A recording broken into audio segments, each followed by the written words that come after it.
സമയമില്ല, സമയം കിട്ടുന്നില്ല എന്ന് നമ്മൾ ദിവസം കേൾക്കുന്ന പല്ലവിയാണ്. ശരിക്കും സമയമില്ലേ?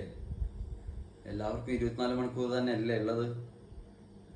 നിങ്ങൾ രാവിലെ എണീറ്റ ഉടനെ മൊബൈലിൽ നോട്ടിഫിക്കേഷൻ നോക്കാറുണ്ടോ?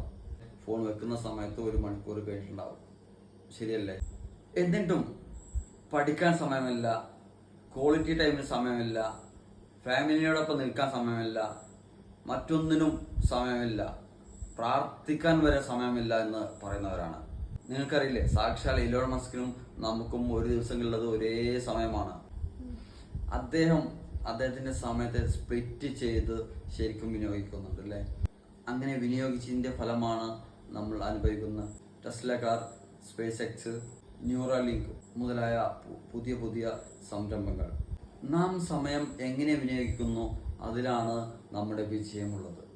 നമ്മുടെ ഫാമിലിക്ക് വേണ്ടി, നമ്മുടെ ഗോൾ സെറ്റ് ചെയ്യാൻ വേണ്ടി, നമ്മുടെ സ്വപ്നങ്ങൾ നടപ്പിലാക്കാൻ വേണ്ടി എല്ലാം ഫലപ്രദമായി നമ്മൾ സമയത്തെ വിനിയോഗിച്ചാൽ തീർച്ചയായും മറ്റൊരു ഇലോൺ മസ്കായി നമുക്ക് വളരാം.